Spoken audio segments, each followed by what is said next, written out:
Hello, everyone, and welcome back to the Whole Woman Podcast. I'm your host, Kim, and I'm here with my beautiful friend, Rachel, who wasn't able to join us last week. Hi, Rachel. Hi, it's so good to be back. I missed your face. I missed yours as well. I would love to expand on last week's show if you don't mind. I know that we've both promised to be an open book and to talk about anything that comes up. And so last week, for those of you listening, if you didn't listen last week, I talked about creating your owner's manual and why that's so important to listen to your body and record things when you're healthy so you know when you're not. And I told you last week that our friend Rachel was in the hospital and needed our love and prayers. And so thanks to everyone who sent them her way. I Um, definitely felt them. Thank you so much. that's awesome. I would love for you to tell us just what happened. Why were you in the hospital? I had they had originally diagnosed me with a bowel obstruction, but after more and more information and more testing, they realized that I had a surgery when I was a newborn. My stomach and my intestine did not fuse together in my mommy's belly. So when I was born, they realized that that was a thing and they went in and did immediate surgery. Everything's fine now. But because of that surgery, I have scar tissue. And so that at this point in time last week decided to go haywire and shut down. So they call it an ileus, not a bowel obstruction, but almost like a lazy part of your intestine, and it just shuts down. Wow. And I was experiencing a lot of pain. Normally, I can kind of subside any tummy issues with some nice hot peppermint tea, but this was like nothing I've ever experienced before. I mean, my belly was distended to the max. Like it was just, I looked pregnant and it was painful. It was so painful. And I finally just told my honey, I was like, you need to take me to the ER. And they did a CAT scan and they're like, yes, ma'am, you have a bowel obstruction. We're admitting you right now. And so I've been in the hospital for the past week dealing with that. But you know what? I think the most beautiful part of this whole thing is that yes, it was scary. Yes, it was very hard and taxing. But I learned something new about my body that I was super deficient in potassium, which is key to making your bowels do what it's supposed to do. And I was low in electrolytes and I was low in potassium. So those are things that I will, have been since I've been home focusing on making sure I get enough of that. Wow. So you're feeling well now. When I don't know if I mentioned last week, I have diverticulitis, and it's typically a disease that plagues people in their late 50s, 60s, 70s, and beyond. I was blessed to have my first flare when I was 31 and with a newborn in the house. And I had to go a similar thing, terrible pain, ended up in the ER. And he's like, no, you're going right upstairs. We're checking you in because I had like a diverticuli ready to burst. And so thank God for ER doctors, first of all, right? Mhm. Because they're pretty quick on the figuring things out. But for me, after all of my treatment and such, and I started feeling better, I was put on an elimination diet. So I had to figure out what things my body, I mean, my body was processing thing all the way through, unlike yours with an intestinal, but it was um, irritating the diverticuli. So I had to take out things like nuts and seeds um, and lots of fiber. And so, what were your come home instructions for your situation? Um, it was pretty much they said so, when I was in the hospital for many days, I was on nothing by mouth. I had an IV, which I was getting my nutrients from. And then it was clear liquids. And then we progressed to thicker liquids before they would let me leave the hospital just to make sure that the distension didn't come back and things were still moving. All good there. And so I've just been mimicking that as I've been home. So I've been home. I was released a week ago today. So a few days at home, I did clear liquids broth, Popsicles have been my saving grace. I am in love with these watermelon popsicles. I don't know if I'm ever going to stop eating them. They're that good. And so then we did thicker liquids, which is like mashed potatoes, soup, and then I've just been progressing one new thing every day. And I think for me, the takeaway here is, and as I'm thinking back, like I eat the same thing for breakfast every single day. I'm wondering if I should kind of mix that up a little bit. I think that a low fiber diet, nuts and seeds are going to be a thing that I probably will eliminate slash eat occasionally. Believe it or not, I have a couple of dishes I love to use frozen corn with. I'm gonna have to kind of take that back a little. And yeah, so things that are hard to digest, high in fiber, I'm definitely easing my way back into those. Yeah. Yeah. So let's go back. We've talked about what happened and how you're handling it now. But like with my discussion with our audience last week about your owner's manual, um, you live a healthy life, and you and I've talked about food, and you eat whole foods, and you move every day, and you're doing all the right things. So how did you get here? I mean, like, have you thought through that, and did you have any information from your past history that made you understand, this is not right. I gotta go. So I had no idea that a surgery that happened 53 years ago would affect me. So that was a shocker when I heard when the surgeon came in and told me. And by the way, my team of doctors at the hospital did everything they could before they decided to cut me open, which I totally appreciate. So no surgery. This was a non-surgical experience. But for him to say that the scar tissue from that surgery is 95% of the culprit, I was like, whoa, Mm. fascinating. Our bodies are so fascinating. But also learning on my own that potassium plays such a valuable role, and I was severely deficient in that, was also pretty eye-opening. So still kind of figuring out that research and figuring out how to incorporate it into my diet, because like bananas and potatoes are the obvious ones, and avocados, but there's still many more potassium rich foods that I need to look into. Yeah. And I know there was more to your question, but I'm spacing on it. No, it's just, I mean, like I don't remember if you journal your food, but you know that you're always eating whole foods and things. But how did you go from feeling okay to not feeling okay? Were there warning signals for you that maybe you didn't pay attention to before you got to the point where it was time to go to the hospital? Oh, for sure. For about a week and a half, maybe 2 weeks, every time I ate or drank something, it didn't matter what it was. It could have been water. And I just started burping. Mm. And I burp once in a while, but this was every single time. And I was thinking to myself, like, that's weird. And I'm also going through a little bit of family stress right now. And so it's interesting how you put yourself on the back burner when you're dealing with other things. Yeah. And so I started to kind of ignore the burping, ate normally, and then it was 2 weeks ago Wednesday when the symptoms began, and my stomach was it was hurting so bad, and it started to get distended, and I tried to do some home remedies for myself.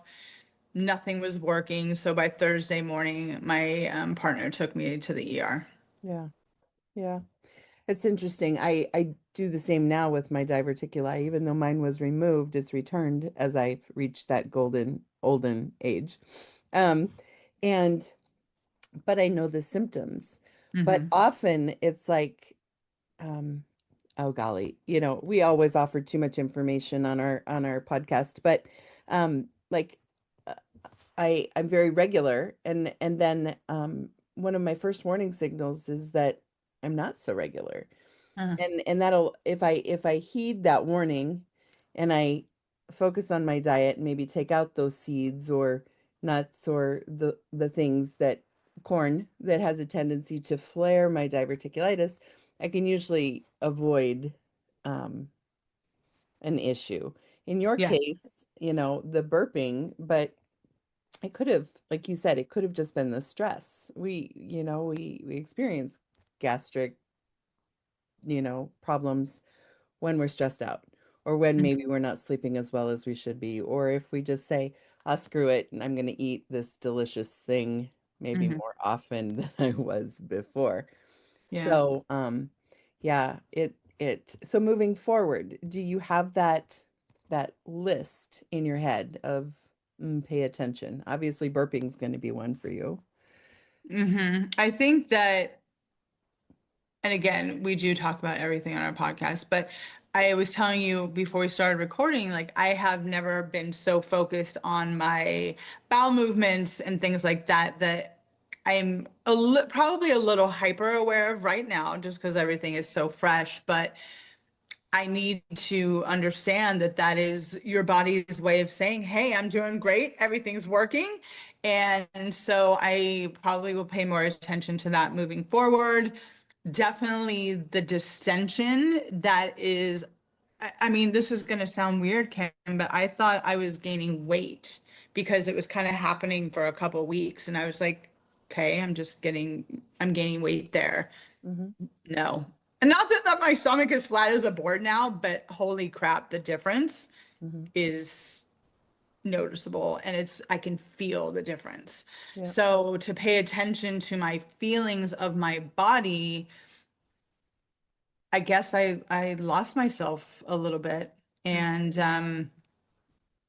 there's nothing like a reminder like this to get you dialed back into paying attention to your body. And yeah, it was scary being in the hospital. Yes, it was scary going through this, but I'm choosing to look at the information that I've gained and the experience as a learning lesson because I do pride myself on eating well and moving my body and staying happy and staying healthy, but you can't see the inside of your body, right? Right. And so this only solidifies my thought process that our bodies are trying to tell us something at all times in whatever way that is. Hmm. And it's our responsibility to listen.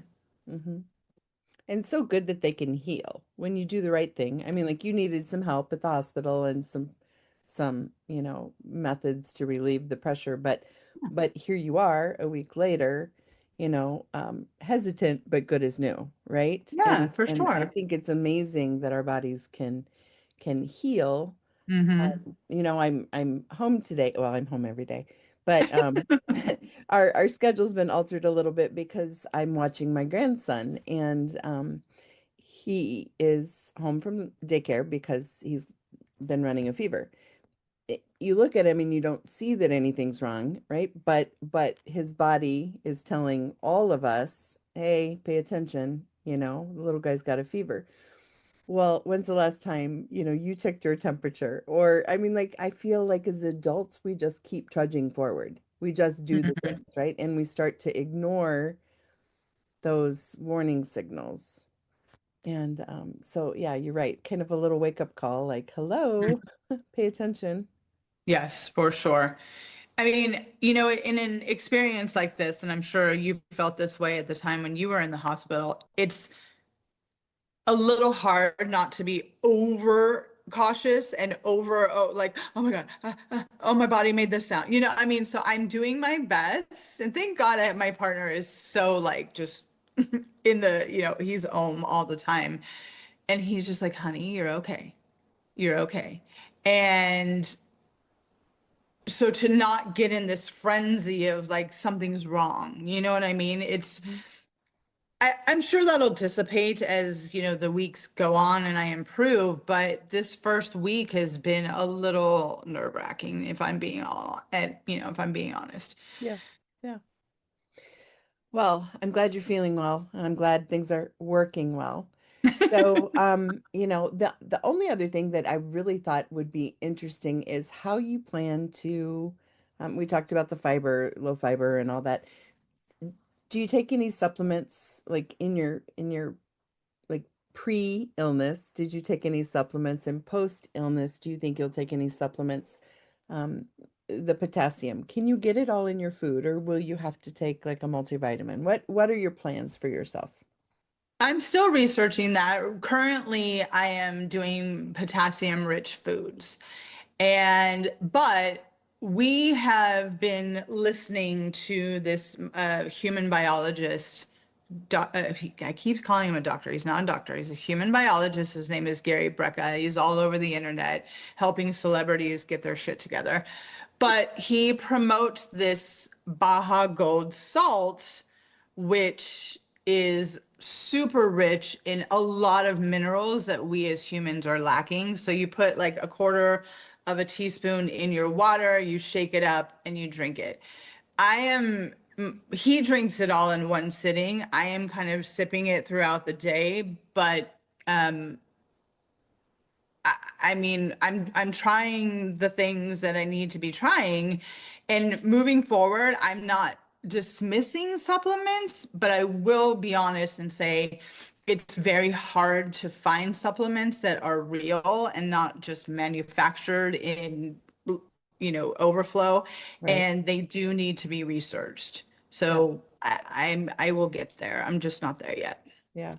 For me, the only supplement I take is currently, I've done some different things when I was going through menopause, and now that I'm post menopause, um, I just try to keep things operating as they used to. So I do take a probiotic, and I've tried several different kinds. Right now, I've for the last probably 45 days, I've been using seed, and I love it because it's an all-in-one. It's a prebiotic, probiotic, and it's like this cool double capsule. So the critters get where they're supposed to be working before, they're all used up by your body elsewhere. So we'll get back to that, and I'll keep you posted. 45 days, things are moving fine, but that doesn't mean that I necessarily, I'm trying to maintain status quo or even improve my gut health a little bit. So Yeah, absolutely. yeah, it's interesting. You have to share that probiotic with me. They have me on one, it's a 30-day supply. So we'll see how that goes. But I love to drink kefir Mhm. for post and pre-workouts, which is loaded with probiotics. Yep. And I think I need to have some every day. So I've learned how to make, because I mean, fall is coming, our favorite season. Yep. So I just taught myself how to make a pumpkin kefir. Oh, Oh, girl, it's so good. Hmm. mm. We're gonna have to share that recipe with our listeners here, and with me. Yeah, Of I course. do. I've fall. You're right. Fall is back, and I'm working hard to maybe not have a glass of wine every day. And so I made some delicious shrubs with the fruits that have been like really in season right now. And I have a peach shrub but it's very What's a summer. shrub? A shrub is a drinking vinegar. So Oh, it's like the juice of the fruit and vinegar, a little bit of sugar, just a touch to kind of take the edge off. But I use a tablespoon or two, and then sparkling water, and it's just kind of a nice transition from my all day coffee water routine to it's time to relax and have a conversation. It feels fancy, but it doesn't have the alcohol in it, which I think yeah. is it's nice to take a break. And so last year, I made an apple one, and I spiced it with cinnamon and some star anise and cloves, and I mixed that with sparkling water, and so it just felt fall. And I think it's time. My apple tree is in full production mode, and I'm gonna have bushels and bushels and bushels, so I'll have to do something with it. Interesting. They were saying in the hospital that carbonated drinks are not ideal for people with our sitch, but does that bother you? Um, I only do them occasionally. Mm. I don't drink soda. I don't drink beer. I don't drink anything really carbonated except maybe maybe 3 cans of like a sparkling water. Hmm. I in my past I did. I would drink soda and I would chew gum. And chewing gum too, it puts more air in your system than you think. And I thought Right. it was odd, but when I quit chewing gum, I quit burping. Like, what is this? The I silliest know. things, the things no I one cared know. about. I know. And plus, it's all that fake sugar that they make gum with because most people do eat sugar-free gum, and that just creates so much gas in our body. I mean, Yeah, it's crazy. And again, it's just if something is not your normal, like the burping, it's time to maybe reassess what you're putting in your body. yeah, I know. I know I will moving forward. yep, yep. It's fascinating. I've done elimination diet twice in my life. Once long, long time ago when I thought it was the way to lose weight, and I've healed from that. The second time was when the diverticulitis came up, and I went through a true guided elimination diet with a doctor and a nutritionist. And I've discovered many things. I can tolerate things like dairy, but dairy causes my psoriasis to flare. Things like the gum and the carbonation that cause some indigestion issues. It's just really interesting when you narrow your diet down, um, what's causing annoyances, not issues, but annoyances in your life, right? Absolutely. I think it is so valuable to know that we say this all the time, but this is a perfect opportunity to say it again. We are all different, and the things that we can tolerate are different. So to put the time and effort into figuring those things out is never a waste of time. Yeah, It's such a valuable learning lesson. I mean, it's just so simple, potassium, and I just had no idea. yeah, yeah. But for a person to get the ideal amount of every single vitamin, mineral, nutrient that they're supposed to, we'd go crazy trying. So we just assume that our food is doing the job until something goes haywire. And then mm, you realize I wasn't paying attention, So Yeah. eye-opening, but a lifetime's worth of knowledge. So Right? yeah, I know. I'm so grateful that I'm in a place where I can absorb this information in a way that I know it's happening for my highest good, right? I'm not angry with myself. I'm not, kicking myself. Why weren't you doing this? You were supposed to be an example. But why? Why? right. When me sharing my experience with you is being more of an example because we're human and it doesn't matter how healthy you think you are or how much effort you put into being healthy, your body always knows best and it's going to let you know. Exactly. So keep track of it, create your individual owner's manual, and move forward the best way that we can, right? Right. Absolutely. Right. Well, I'm glad you're feeling better, Thank you. Me and I too. hope it just keeps progressing. And by the time the weather's gotten cooler, yes. A smidge. We're Oh, still we're still in the South, honey. We still yeah. have summer for about 2 more months. Oh, see, I've been waking up in the 40s, and we've been in the So upper jealous. 40s when we wake up. And like today, it'll get up to 80. So it's like you start with the sweatshirt on and you have to like drop down to the t-shirt by noon. Yeah. But oh, it's just so glorious outside. So, Oh man. yeah, I wish we lived closer because I know for a fact we would be the best walking partners. I think so too. Yeah. I think so too. Oh well, But we'll until visit each other. then, Yes. we've got this and we're Yes. sharing with all of our friends. So, until next week, um, I hope you just keep moving forward and you have a fabulous week. And I hope that somebody out there listens and shares with their friend or realizes something about themselves. That's all we can hope for. Thank you guys for tuning in. We'll see you next week. It's going to be a good one. Bye.